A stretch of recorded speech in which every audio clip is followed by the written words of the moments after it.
Big TV భక్తి సమాచారం WhatsApp ఛానల్లో జాయిన్ అవ్వండి. అన్ని విశేషాలు ఎప్పటికప్పుడు తెలుసుకోండి. అష్టావక్రుని జీవితంలో జరిగిన ఒక చక్కని సంఘటన ఉంది. చక్రవర్తి అయిన జనక మహారాజు జ్ఞానోదయం పొందినప్పుడు, ఇది చాలా అరుదైన విషయం. ఒక చక్రవర్తి జ్ఞానోదయం పొందడం అనేది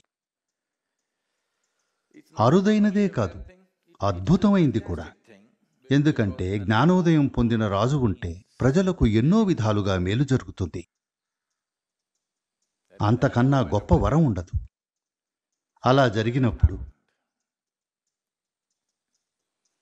అతని గురువు అష్టావక్రుడు, గురువులు అంటేనే ఎప్పుడూ కఠినంగా ఉంటారు కదా, సరిగ్గా మార్గం కనుగొన్నాను అనుకునే సమయంలో అది కాదంటారు. జనకుడు తాను జ్ఞానోదయం పొందేశాను, అంతా తెలిసిపోయింది అనుకున్నప్పుడు అష్టావక్రుడు, అలా కాదు, నువ్వు తిరిగి వెళ్ళి రాజ్యాన్ని పాలించాలి. ఎందుకంటే నీకు అవసరం లేకపోవచ్చు, అది ముఖ్యం కాదు. విషయం ఏమిటంటే ప్రజలకు జ్ఞాని అయిన రాజు ఉండడం అవసరం అన్నాడు. దాంతో జనకుడు సమయం దొరికినప్పుడల్లా అష్టావక్రుని ఆశ్రమానికి వచ్చి వెళ్తుండేవాడు. అది అడవిలో కొంచెం లోపల ఉండేది.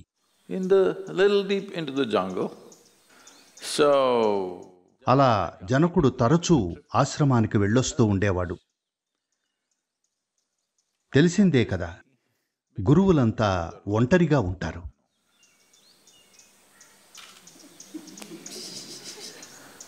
ఎందుకంటే సహవాసం కోసం మరొక జ్ఞానిని కనుగొనటం ఎక్కడ కుదురుతుంది? అది చాలా కష్టం. కాబట్టి ఖచ్చితంగా ఇద్దరూ కూడా ఒక విధమైన సాన్నిహిత్యాన్ని ఆస్వాదిస్తున్నారు. ఒకరి సాంగత్యాన్ని మరొకరు ఆస్వాదిస్తున్నారు. మిగతా శిష్యులందరూ ఇది గమనించారు. గొప్ప వ్యక్తి అయిన అష్టావక్రునికి చక్రవర్తి పట్ల ఒక రకమైన బలహీనత ఉన్నట్లు వారికి అనిపించింది. అతను వచ్చినప్పుడల్లా వాళ్ళిద్దరూ కబుర్లు చెప్పుకుంటారు, నవ్వుకుంటారు, ఇది అది. వీళ్ళేమో అన్నింటినీ వదిలేసొచ్చారు, లేదా అలా అనుకుంటున్నారు. పైగా సన్యాసులుగా ఉంటున్నారు. కానీ వారి పట్ల ఆయన అంత శ్రద్ధ చూపడం లేదు. అయితే వాళ్లను ఒక 10 నిమిషాలు ఆయన వద్ద ఉంచితే వాళ్లకు ఏం చేయాలో తెలీదు. మొత్తానికి నెమ్మదిగా వారిలో కొంచెం అసహనం మొదలైంది. అష్టావక్రునికి అది తెలుసు. ఆయన దాన్ని పెరగనిచ్చారు. ఎందుకంటే ప్రతి పెరుగుదల ఒక అవకాశమే. ఏదో ఒకటి పెరగాలి, అప్పుడే ఏదో ఒకటి చెయ్యగలం. ఏదీ పెరక్కపోతే చుట్టూ చనిపోయిన వాళ్ళున్నట్లే, బతికున్న వాళ్ళు కాదు. బతికున్న వాళ్ళుంటే ఏదో ఒకటి పెరిగి తీరాలి. ఆనందం పెరగాలి, ప్రేమ పెరగాలి, పారవస్యం పెరగాలి, లేదా కనీసం దిగులు, ద్వేషం, అసూయ ఏదో ఒకటి పెరగాలి. ఏదైనా పెరుగుతోందంటే వారితో మనం ఏదో ఒకటి చెయ్యొచ్చు. ఏమీ పెరక్కపోతే వారితో ఏం చేయగలం? కాబట్టి ఆయన పెరగనిచ్చారు. ఇక తరువాత ఈ సంఘటన జరిగింది. ఒకసారి జనకుడు వచ్చి ఆయన కూడా సత్సంగంలో వెనకాల కూర్చున్నాడు. అప్పుడు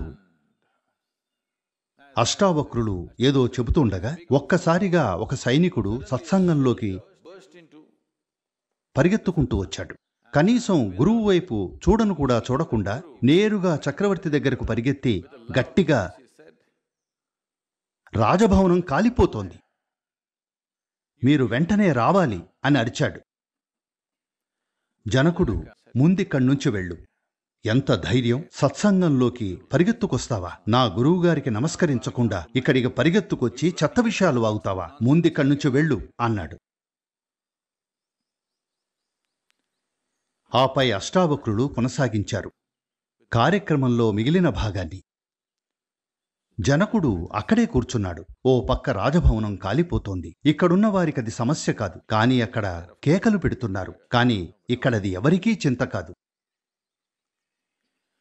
సరే, అది కొనసాగింది. అదో lap of the master program, అంటే 3 రోజులు అన్నమాట. కాళ్లకు ఇక చాలు బాబోయ్ అనిపించే వరకు అది కొనసాగుతూనే ఉంటుంది. Then it was going on, and one of the boys who is helping around in the ashram. సరే, అది కొనసాగుతూ ఉంది. ఆశ్రమంలో సహాయం చేసే అబ్బాయిల్లో ఒకతను సత్సంగంలోకి పరిగెత్తుకొచ్చి, కొన్ని కోతులు బ్రహ్మచారుల బట్టలను చిందరవందర చేస్తున్నాయి అన్నాడు. ఆ అబ్బాయి ఇలా అన్న వెంటనే వారిలో చాలామంది లేచి పరిగెత్తారు తమ బట్టలు కాపాడుకోవడానికి. వాళ్ల బట్టలేముంటాయి? డిజైనర్ బట్టలేమీ కాదు. అవును, డిజైన్ చేసినవే, కానీ ఒక చిన్న గోచి, ఓ చిన్న గుడ్డ ముక్క, ఆ బట్టలు కాపాడుకోవడానికి పరిగెత్తారు. సరే, ఆ కోతుల్ని తరిమి తెచ్చుకోగలిగిన బట్టలు తెచ్చుకుని తిరిగి వచ్చారు. అష్టావక్రులు కొనసాగించారు. ఆపై ఈయన ఒక చక్రవర్తి. తన రాజభవనం సంపదతో, ప్రజలతో నిండి ఉంది. కేవలం భౌతిక సంపదే కాదు, మనుషులున్నారు, ప్రాణాలున్నాయి, ఆయనకు ప్రియమైన వాళ్ళున్నారు. రాజభవనం కాలిపోతోంది. కాని ఆయన సత్సంగం ఆక్కూడదని ఆలోచిస్తున్నారు. మీరు జీవితంలో అంతా త్యజించామని చెప్పుకునే మీరు ఒక గుడ్డముక్క కోసం కనీసం ఆలోచించకుండా పరిగెత్తారు. కనీసం నా వైపు చూడకుండా పరిగెత్తారు. ఒక చిన్న గుడ్డముక్క కోసం అన్నారు. లేదు, మా దగ్గర రెండే ఉన్నాయి, ఒకటి వేసుకున్నాం, ఇంకోటి అక్కడుంది. కోతులు దాన్ని తీసుకెళ్ళిపోతే ఏం చెయ్యాలి? కాబట్టి మేము చక్రవర్తి కంటే ఎక్కువ అవసరంలో ఉన్నాం. బహుశా చక్రవర్తి మరొక రాజభవనాన్ని కట్టుకోగలడు, కానీ మేము... సరే, మీరు యాడమ్ నుండి నేర్చుకోవచ్చు. చెట్ల నిండా కావలసినన్ని పెద్ద పెద్ద ఆకులున్నాయి.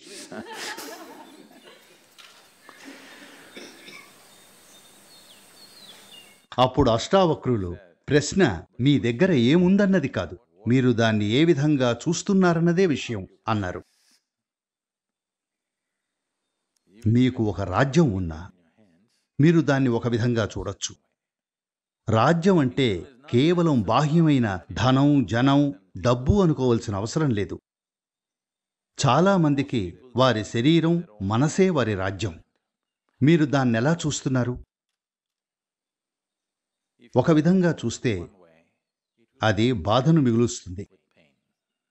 మరో విధంగా చూస్తే జీవితాన్ని పూర్తిగా ఆస్వాదించగలరు. ఎందుకంటే జీవంగా ఉండడానికి ఎటువంటి కృషి అవసరం లేదు.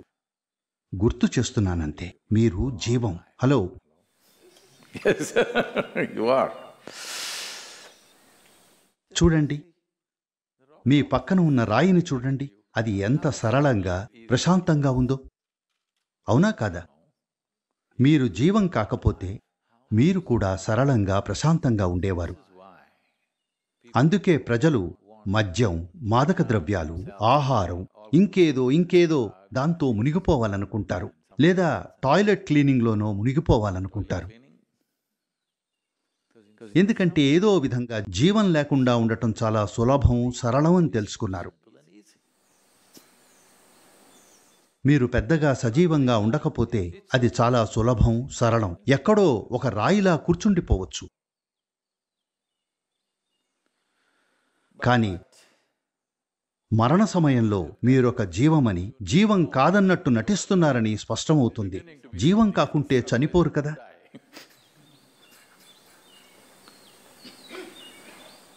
అది చాలా బాధాకరమైన క్షణం అవుతుంది.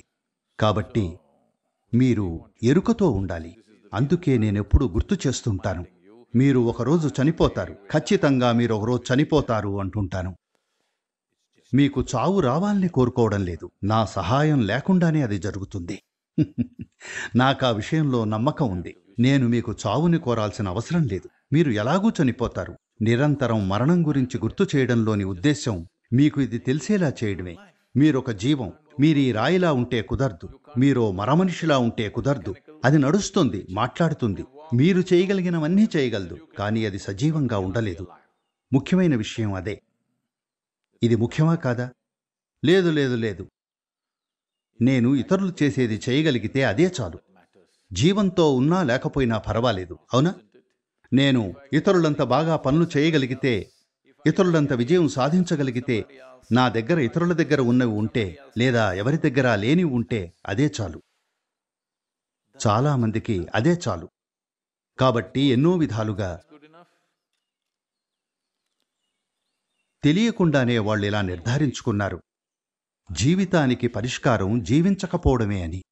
కానీ అది పరిష్కారం కాదు, అది మోసగించుకోవడం. ఎందుకంటే మీరేం చేసినా ఆఖరికి చనిపోయినా అది మీరు జీవమనే నిరూపిస్తుంది. సజీవంగా ఉన్నప్పుడు మీరు జీవమని నిరూపించకపోతే కనీసం చనిపోయినప్పుడు మీరు జీవమని నిరూపిస్తారు. When you die, at least you prove that you were life. అవునా కాదా? కాబట్టి మీరు దీన్ని తప్పించుకోలేరు. జీవం తాలూకు కుయుక్తులతోనో లేదా మరణంతోనో దీన్ని తప్పించుకోలేరు. అంటే ఇదొక ఉచ్చ? ఇది ఉచ్చు కాదు. ఇదొక గొప్ప అవకాశం. మీరు నడిచే నేల జీవం కావాలని కోరుకుంటోంది. ఆ కోరిక లేకపోతే అది చెట్టులా ఎదగదు.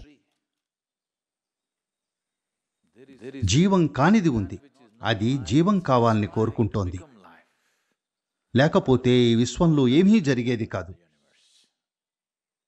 ప్రతిదీ జీవం కావాలని, శిఖరస్థాయి జీవంగా మారాలని కోరుకుంటోంది. దీన్ని పరిణామం అనండి, మీ ఇష్టం వచ్చినట్లు పిలవండి. కానీ ప్రాథమికంగా జీవం కాని ప్రతిదీ జీవం కావాలని కోరుకుంటోంది. ఇప్పటికే జీవంగా ఉన్న ప్రతిదీ మరింత ఉన్నతమైన జీవంగా మారాలని కోరుకుంటోంది. ఇది బోధన కాదు, ఏదో గ్రంథం కాదు, ఎవరో చెప్పిన సిద్ధాంతం కాదు. జీవం విధానమే ఇది. ఎల్లప్పుడూ ఈ కోరికుంటుంది. దీన్ని శాంతింపజేయడానికి ఒకే ఒక మార్గం జీవం కాదన్నట్టు నటించటం లేదా జ్ఞానోదయం పొందటం. ఈ రెండూ ఒకే ఫలితాన్నిస్తాయి. ఒకే ఫలితం, కానీ ఎంతో తేడా ఉంది. For more videos like this, subscribe Big TV channel.